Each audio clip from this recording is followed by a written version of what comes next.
People who suffer strokes often don't recognize that the signs they're experiencing during a stroke signify brain damage, so they don't get to treatment in time for the best possible outcome. This is a tragedy because although there has been effective medication available to treat most strokes for some time now, a stroke patient must begin to receive this medication within just a few hours after the stroke signs begin. Because people don't recognize the signs of a stroke, they wait too long. They may die or live with a lifetime of disability simply because they didn't recognize the emergency that is a stroke. My name is Margaret Probst. I am a nationally registered paramedic, the Stroke Smart coordinator and data analyst for the nonprofit Northern Virginia EMS Council. This presentation has 3 objectives. The first is that after this session, you will know the signs of a stroke. The second objective is that after this presentation, you will be confident in the immediate need to dial 911 if you suspect a stroke. And the third and final objective is that after this presentation, you will be inspired to share this information with others. This next slide shows us 3 images of clear, dramatic, obvious emergencies. The first image on this slide is that of a man lying on the floor in what looks like an office environment, dressed in office attire. He has a phone in his hand and his eyes are closed and his arms are laying out above his head. He is clearly unconscious. No reasonable person would turn the corner in the office, find this man lying there, and think, maybe I should just let him sleep it off for a few more hours. Most reasonable people, all reasonable people, would recognize that this is an emergency, that this man is suffering some kind of emergency. It's clear, it's dramatic, it's obvious that he needs help. The second of 3 images on this slide is that of a man showing us the universal choking sign. The universal choking sign across all times and cultures occurs when someone who is choking puts both of their hands up to their neck and they have a panicked expression on their face. That's what people do across all times and cultures when they're choking. And the second of 3 images is just that. It's of a man perhaps in his 60s with both of his hands around his neck, looking and obviously panicked, and he's sitting at a table with a plate of food by him. He's obviously choking. No reasonable person would look at this man and think, maybe he should call his doctor for an appointment the next day. No reasonable person would have that thought. He's obviously choking. He's obviously suffering. It's clear, it's dramatic that he needs help now. The third and final image on this slide is that of a school bus lying on its side next to a 4-door vehicle with extensive front end damage. You can actually see the engine, the hood is crumpled, the front steering, the front windshield is damaged. You can see that this is a crash. No reasonable person would come upon this scene and think that maybe everybody's fine. I'll just drive home. This is a clear, dramatic, obvious emergency where people are clearly could be suffering or even dying. In all 3 of these situations, reasonable people recognize the emergency because it's clear, it's obvious, it's dramatic. But strokes are not always clear, obvious, dramatic emergencies, although strokes can be every bit as serious as the 3 images shown here depict emergencies. Strokes can be every bit as serious. I'm going to demonstrate this discrepancy between the clear, obvious, dramatic events that we see in this slide with these 3 images with strokes, which can be much less obvious, dramatic events. The next slide is of a video of a woman named Julie Chin. It happens on September 5th of 2022. Julie Chen is in her 40s. She's a beautiful young woman, long dark hair. Her skin color looks great. She's smiling in this video with both sides of her face, but she's having a lot of trouble reading the teleprompter.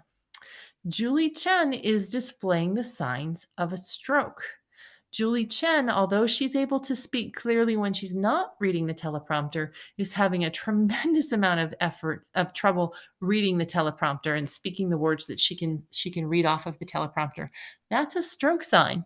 And although Julie is smiling and looks like she's in no obvious distress, she's suffering a serious medical emergency and she needs help right away. Listen to Julie's stroke. The Tulsa Air and Space Museum is hosting a launch today at the at the event. The event features live. I'm sorry, something is going on with me this morning, and I apologize to everybody. The Tulsa. Julie was having trouble reading the words to the teleprompter because she was suffering a stroke. Strokes are common. They are the number one cause of long-term disability in the United States, and they are a leading cause of death. 1 in 6 of us will suffer a stroke. And while anyone of any age can and does suffer a stroke, the incidence of strokes do increase with age. So after we hit 65, the likelihood of us having a stroke is much higher. Strokes are so common that every 40 seconds someone suffers a stroke, and every 4 minutes someone dies of a stroke. These are basically CDC numbers showing us how very common strokes are and that they can strike anyone of any age. In this next slide, I'm trying to demonstrate what a stroke is. It's important that we're on the same page about what a stroke is. So it's a cartoon image of a person showing their brain. Our brains are super sugar hungry, oxygen hungry organs. And what we see in this slide is a brain that's fed with several blood vessels. Many blood vessels are constantly feeding our brain tissue. On this slide is an image of one of those blood vessels that has a blockage in it. Think about maybe a pipe in your home with a blockage in it. This is a common way a stroke occurs, that there's a blockage that forms in one of the blood vessels that feeds our brain tissue.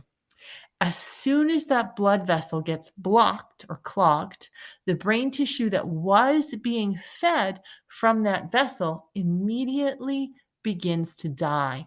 And that's what we see here in this image. We see that a blood vessel is blocked, and the brain tissue that was being fed by that blood vessel is a darker color, suggesting that it is beginning to die.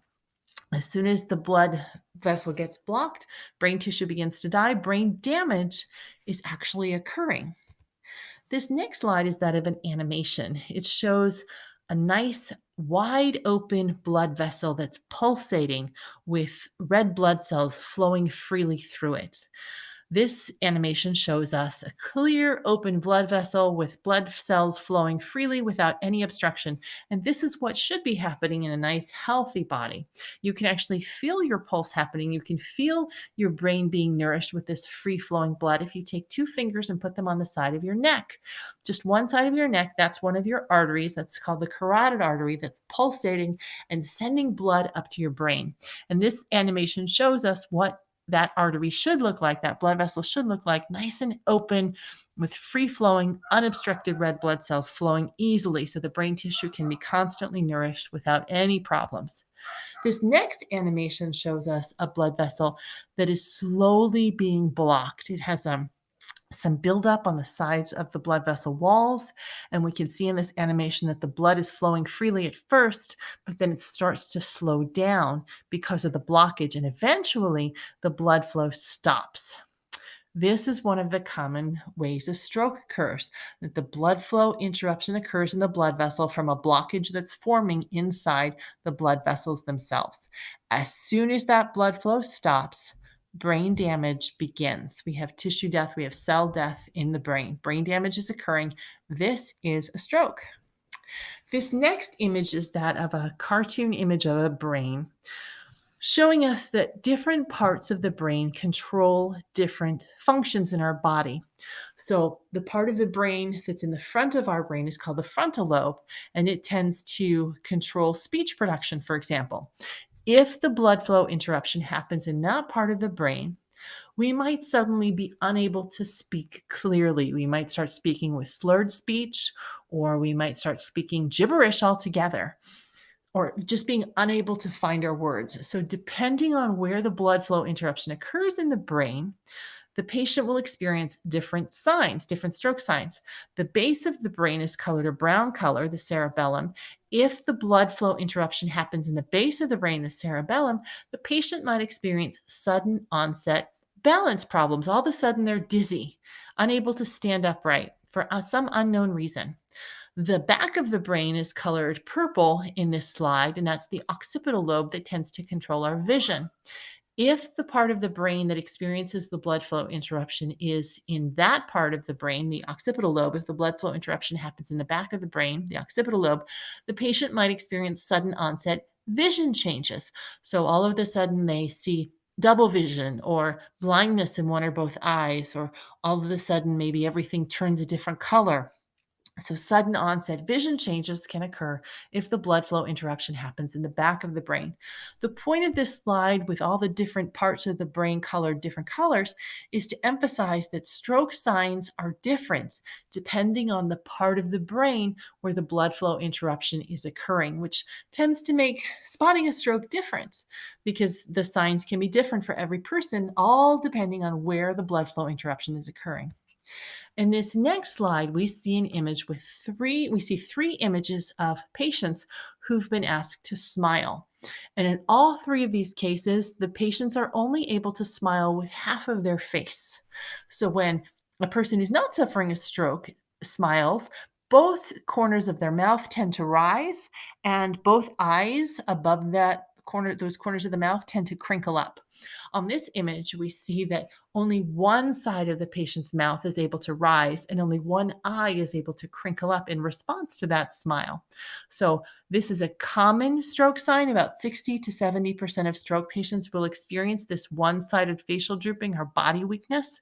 This next slide shows us another image of a woman who's been asked to smile, and she's clearly only able to smile with one side of her face. The other side of her face is quite droopy, not only her mouth, but even her eye. It's like the other side of the face isn't even working. So a lopsided smile, sudden onset lopsided smile, this uneven face, this droopy face, is a common stroke sign. A common stroke sign is also shown on this slide, which shows us a woman in part A with her eyes closed and her arms both outstretched, and they're evenly held out about the level of her shoulders. Her arms are straight out and they're about even. Inside B of this slide, we have the same woman again with her eyes closed, and one of her arms is falling down. So the arms are uneven, and this shows us another common stroke sign, which is one-sided body weakness. So sudden onset body weakness, which is demonstrated on this slide, is a common stroke sign. About 60 to 70% of stroke patients will experience one-sided facial drooping or one-sided body weakness. So these are common stroke signs, but this training wants to get you closer to the 90% of stroke signs. So on this next very busy slide, we see several stroke signs. About 90 to 95% of stroke patients will experience at least one, and you only need one of the stroke signs listed on this slide. The stroke signs are always sudden and unexplained, and they can start and stop. So we talked about the loss of balance or dizziness. The signs have to be sudden and unexplained. So it's not that someone just came off a roller coaster and they're dizzy. That is definitely explained. You just came off a roller coaster. Vision changes is another stroke sign. Facial drooping is another stroke sign.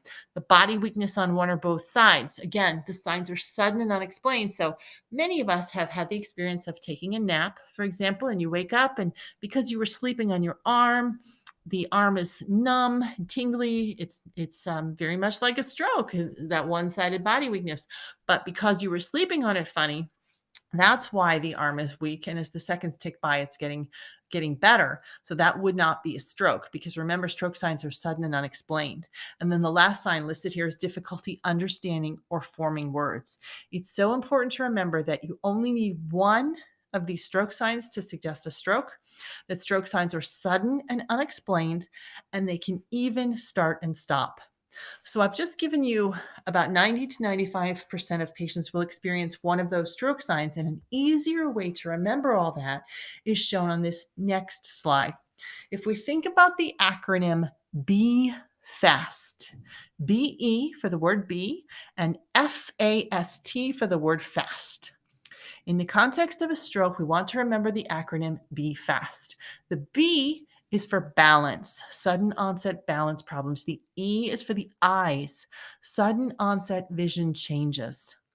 The F in the B FAST acronym refers us to the face, that one-sided facial drooping, that droopy smile. The A in B FAST reminds us of the arms, that one-sided arm weakness. And The arms can experience bilateral. You can have bilateral, both arms weak at the same time. So the A is sudden onset arm weakness in one or even both sides.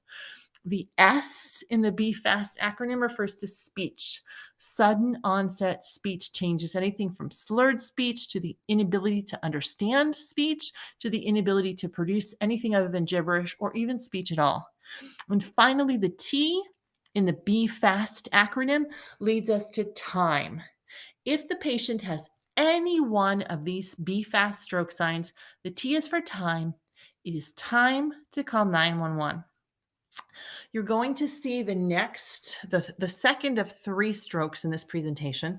The video starts with a woman named Stacy who's in a hospital room, and she looks lovely. She's speaking with both sides of her face. Her skin color looks great. She's speaking clearly, and there's no visible signs of distress, and that's because she's gotten medical care. The video then cuts to Stacy's experience. Stacy did not take this class. She did not know the BFAST stroke signs, and Stacy started to experience slurred speech and facial drooping and had no idea what was wrong with her. She made the mistake of driving herself to her doctor's office, and we'll talk about why that's a mistake. She drove to her doctor's office, and by the time she got to her doctor's office, the stroke signs had stopped. Remember, I said that the stroke signs can start and stop.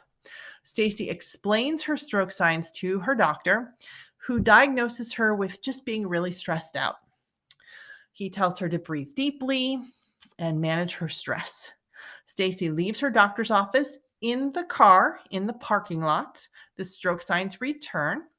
She whips out her phone. She videos herself having a stroke, still not knowing what's going on with her.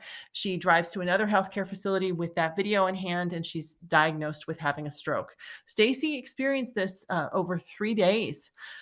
So you're going to see first her explaining a little bit, speaking clearly, and then the video cuts to her stroke. So listen closely and you can hear the slurred speech, and she definitely has one-sided facial drooping while she is speaking. So Stacy's showing us actually 2 of the stroke signs, that one-sided facial drooping and the speech changes. Here is Stacy's stroke. Remember, it starts with her speaking clearly, explaining what happened. So no stroke signs in the beginning, and then it cuts to the stroke. My name is Stacy Jappus, and I suffered 3 strokes from March 31st for 3 days in a row up till April 2nd.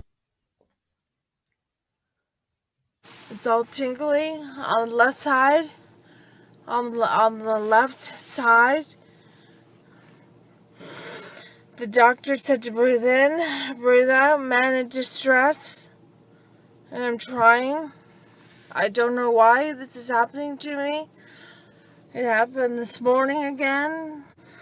So now I'm taking a picture for an example of what happens. My tongue feels very numb. I just tried to take a drink of something, and I couldn't drink it very well. My name is Stacy Jappus, and This next slide says that if you've seen one stroke, you've seen one stroke.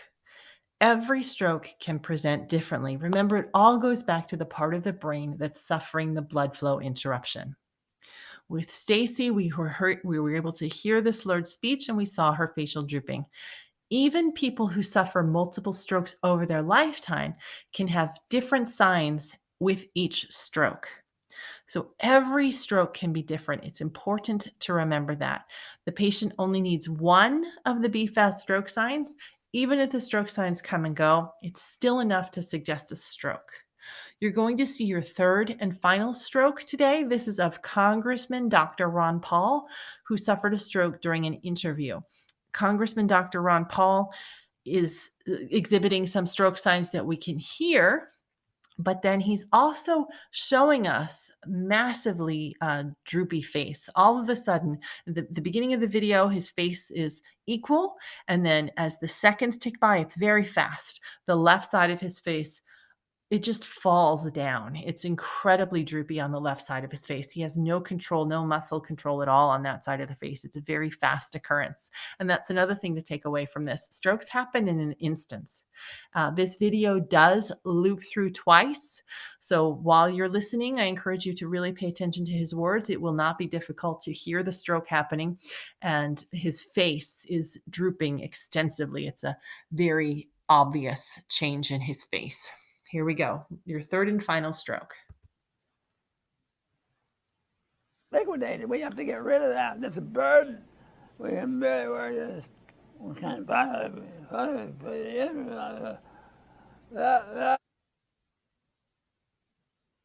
Liquidated. We have to get rid of that. That's a burden.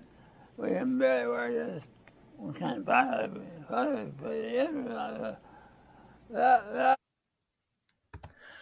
Congressman Dr. Ron Paul suffered definitely problems with his speech, whereas Stacy's speech involvement was just that we couldn't hear her. We could hear her, and we could understand her, but her speech was somewhat slurred. With the congressman, he devolved into complete gibberish. He wasn't even able to speak any discernible words. He could still make sounds, but they weren't words coming out of his mouth. And then again, the other stroke sign was that his face was drooping. Remember, we only need one of the BFAST stroke signs, even if they start and stop. It's T for time to call 911, which leads us to the second of our three objectives. I hope by now that we've accomplished the first objective, which is to be clear on the BFAST stroke signs, to know the signs of a stroke. And now we're moving into the second of our three objectives, which is to know and be confident in the immediate need to call 911 as soon as a stroke is suspected. The most fundamental reason for calling 911 really is because time is brain. Every single minute during a stroke, when that blood flow interruption is occurring, 2 million brain cells die. So a stroke is brain damage. The patient is suffering brain damage. The sooner that patient gets to the emergency room, the sooner they can get help. And when we look at the numbers and the data, we see that the patients who have the best outcomes from a stroke are the ones who get to the emergency room right away after a stroke starts, really because time is brain. In this next slide, we see an image of an ambulance with the title Call 911 and the words, most patients arrive too late to be eligible for effective medication. This goes back to 1996 when the FDA first approved stroke medication, which is wonderful and it saved many lives. But the catch to that is the medication must be delivered to patients within just a few hours after their stroke signs begin. The vast majority of patients arrive at the emergency room too late to even be eligible to receive the medication. After the first few hours after a stroke begins, the risks of administering that medication, which is powerful, outweigh the rewards. So for the best possible chance at a great outcome, patients need to get to the emergency room right away after the stroke starts, and we want them to get to the emergency room via 911.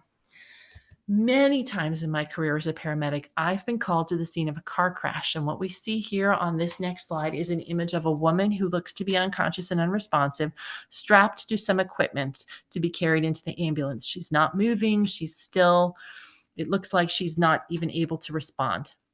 Many patients that I've responded to in situations like this are unconscious and unresponsive. I can't even assess them for a stroke. I can't even hear slurred speech because they're not making any sounds at all. They're unconscious and unresponsive. Remember, a patient suffering a stroke is suffering brain damage. The last thing we want a patient who might be suffering a stroke to do is drive themselves to the emergency room. That's so dangerous for them, for everyone else on the roads and on the sidewalks. A patient suffering a stroke could quite easily crash.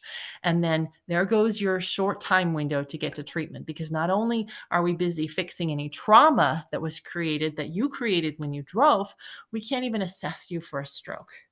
Many patients also make the mistake of having a well-meaning coworker or family member drive them to the emergency room when they're displaying the stroke signs. This is also a mistake because not all emergency rooms can treat strokes. The medication is powerful, and it requires special training for the healthcare providers who are able to deliver it. Not all emergency rooms have that staff capable of delivering the stroke medication. So by driving yourself or a friend to the emergency room who might be suffering a stroke, you might take them to the wrong one, to an emergency room that cannot treat strokes. Now that staff will transfer the patient to another facility that can treat strokes, but your time window is just being eaten up. And remember, brain cells are dying. We want you to call 911 for even more reasons. This next slide, we see an image of a paramedic standing by an ambulance. We see a clock that's showing us time is ticking, and we see a hospital machine called a CT scanner. This machine is used on stroke patients when they come into the emergency room to check and see if they're eligible for this stroke medication.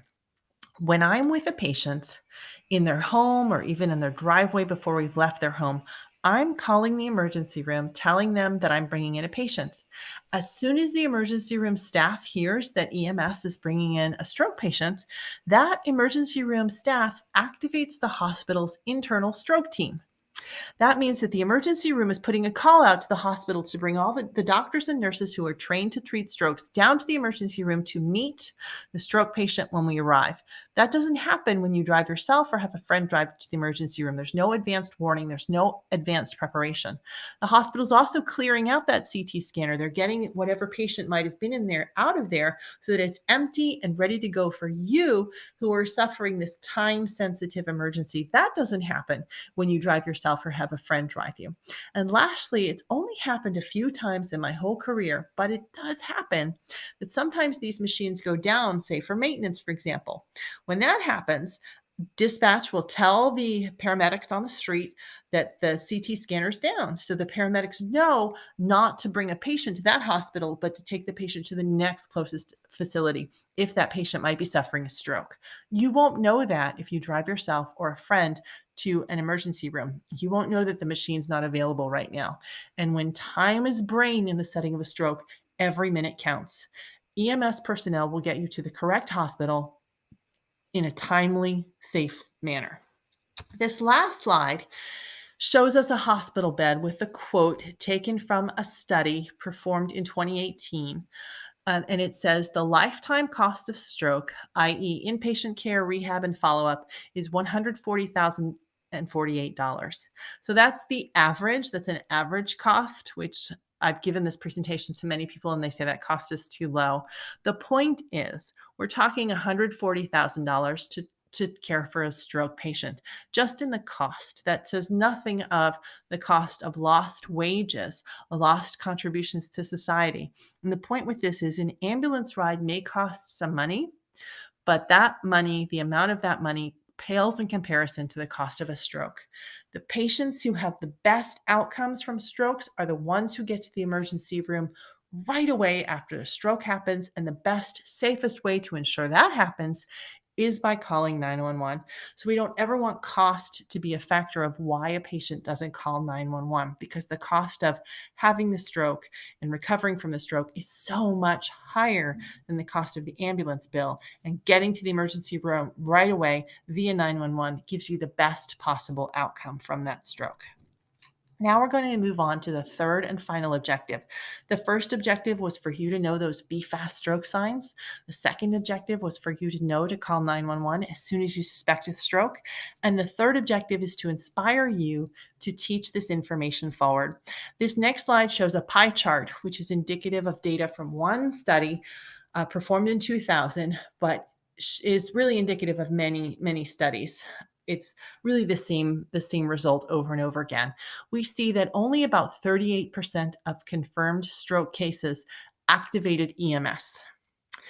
Of that 38%, so only about a third of patients who are actually having a stroke arrived at the emergency room via 911. The other 2/3 of patients got to the emergency room by a private vehicle. They either drove themselves or had a friend drive them. Of that small 1/3 of patients who arrive at the emergency room via 911, 60% came that way by family. A family member called 911. We see about 19% had a paid caregiver call 911. It's 17% of the coworkers 17% of patients had a coworker call 911. 60% of the family members called 911. Stroke patients' family members. 19% of stroke patients had a paid caregiver call 911, and only 4% of the 1/3 of patients who arrive via 911 called 911 for themselves. So in a summary, what this slide is showing us is that statistically, if you who are listening to this training suffer a stroke, there is a very small chance that you will call 911 for yourself. In the overwhelming majority of cases, it's someone else who will call 911 for you. Many of us have taken CPR. No person in the whole history of our planet has ever performed chest compressions on themselves when they're dead from a cardiac arrest. And in a very similar way, it's unlikely that you will call 911 for yourself if you start to experience a stroke. It's other people who will call 911 for you. It's family members, paid caregivers, or coworkers. Someone else will call 911. Statistically, that's what we see. So for you who are taking this training to have the safest environment from a stroke, to have the best chance of getting to 911, you need to teach this information to someone else. The Virginia Department of Health wants to make this easier for you, so they've made available several memory aids. These are magnets and wallet cards that list the stroke signs that we encourage you to put up where you will see them regularly, where other people will see them regularly, because again, it's not you who are likely to save yourself. Put them where other people in your life will see them. Hand them out to other people so that these other people will know the stroke signs. It takes about 2 minutes to make someone stroke smart. It takes about 2 minutes to go through the stroke signs and to encourage someone to call 911 if they spot those signs. And it's an easy conversation to have when you actually have something tangible like a magnet and a wallet card with the stroke signs listed. These are free. They're available through the Northern Virginia EMS website and through the Virginia Department of Health website. If you just go onto any search engine and search Virginia Department of Health Stroke Smart Materials, you'll be directed to that link. This final slide is titled Be a Stroke Champion. There are lots of different people, images of people shown on this slide to encourage you to teach this information beyond even your own circle of friends and family members that you interact with, but to encourage you to take the magnets and wallet cards and teach them forward to larger groups if you belong to any civics groups or social clubs, to give these magnets and wallet cards to those people, to encourage them to watch these videos. There are several videos of varying lengths. The slides are available for free. All of this information is available for free to encourage you to teach it forward in your circle. The medication that the FDA approved has been available for nearly 30 years. And in all that time, we're not seeing more people get to the emergency room in time. We're still seeing 60, 70, 80% of people show up too late, largely because they don't recognize the signs of a stroke. So the Virginia Department of Health is hoping to do something different, to make a change in our society through more intensive training than just 30-second PSAs, but through this kind of training, through these free memory aids, through the encouragement to you to teach this forward. Our council website is nvems.org. That stands for Northern Virginia EMS Council, nvems.org. There's a tab on that website called Stroke Smart, and there's a link in that area where you can reach me directly, anyone at the council directly, to get this information, the slides, the videos, even the materials that can be ordered through the Virginia Department of Health. There's a link on that website. So now that you are stroke smart, teach this information to someone else, save lives, reduce disability through this very simple way of sharing the Be Fast stroke signs and encouraging anyone who suspects a stroke to immediately call 911. Thank you for your time.